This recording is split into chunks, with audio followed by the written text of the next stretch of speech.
Salut et bienvenue, ici on prend le temps de réfléchir, de faire des liens, de regarder les choses autrement. Tu écoutes le podcast de Laurent Dins, pas de certitude toute faite, juste des idées, des questions et un peu de profondeur aussi. Allez, installe-toi, on y va.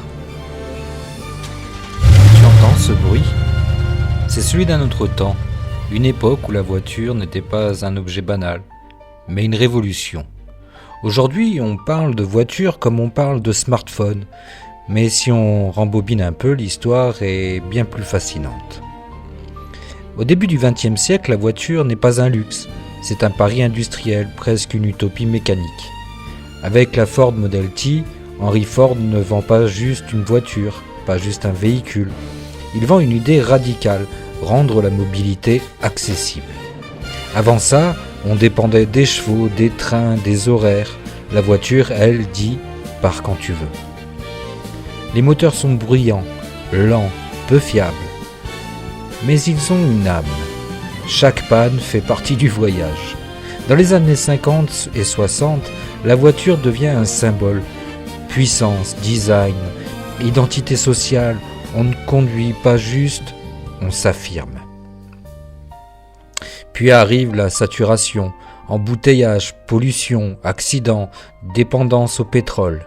La voiture, autrefois libératrice, devient parfois une contrainte. Les normes se durcissent, les moteurs se taisent, les tableaux de bord ressemblent davantage à des cockpits d'avions. Des marques comme Tesla changent la donne. On ne parle plus de cylindres, mais de logiciels, plus de chevaux, mais de mise à jour. La voiture devient connectée, intelligente, presque consciente de son environnement.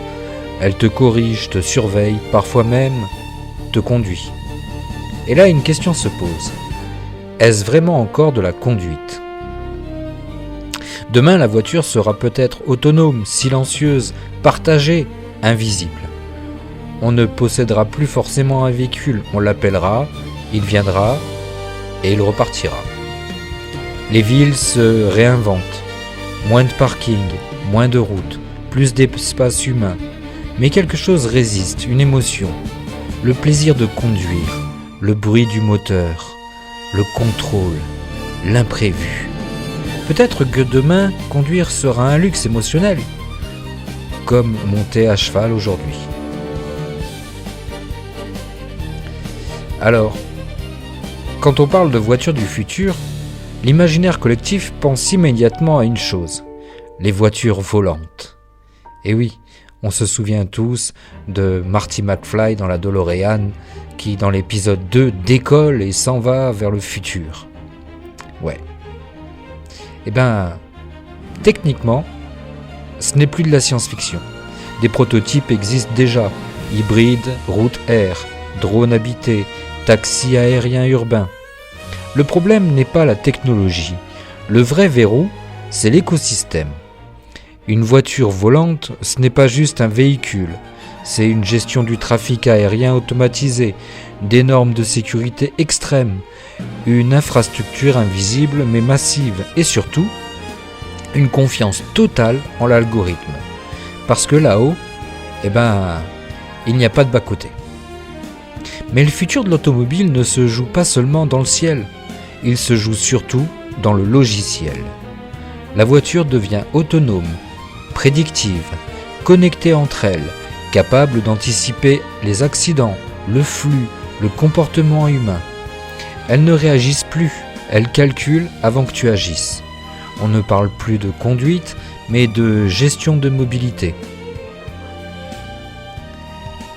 La voiture du futur, c'est peut-être aussi la fin de la propriété individuelle. Ne plus posséder sa voiture, ce n'est pas anodin. C'est un changement de paradigme.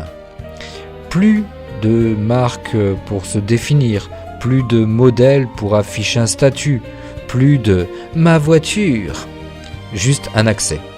Et là, tout le monde se retrouve sur le même pied d'égalité. Même voiture, même confort, même vitesse, même règles. Le PDG, l'étudiant, l'ouvrier, l'artiste même, tous transportés par le même système. La voiture, autrefois symbole de réussite sociale, devient un service neutre.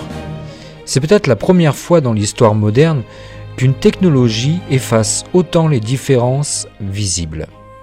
Mais attention, égalité d'accès ne veut pas dire égalité de pouvoir.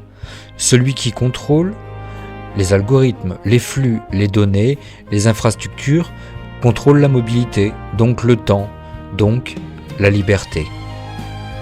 Alors oui, demain, les voitures voleront, peut-être, ou peut-être pas. Mais ce qui est certain, c'est que nous irons plus loin, plus vite, plus proprement. Peut-être aussi que nous posséderons plus rien. Ni clé, ni garage, ni voiture. Peut-être même qu'elles n'auront plus de volant, qu'elles se conduiront toutes seules. On aura peut-être juste un accès, un trajet, un temps calculé. Alors une question subsiste. Quand tout le monde utilisera le même véhicule, quand la vitesse sera régulée, quand les chemins seront optimisés, quand l'algorithme décidera du meilleur itinéraire, qu'est-ce qui fera encore la différence entre avancer et choisir d'aller quelque part ? Parce qu'au fond, la voiture n'a jamais été qu'un prétexte. Ce que l'on a toujours voulu, ce n'est pas rouler plus vite, mais décider de partir. Voilà. Si cette idée te suit encore quelques minutes, alors l'épisode a fait son travail. C'était le podcast de Laurent Dins. Si ça t'a parlé, abonne-toi, clique sur la cloche pour ne rien manquer, mets un like si le sujet t'a plu. Et surtout, prends le temps de commenter, ton avis compte vraiment. À très vite, et d'ici là, prends le temps de penser.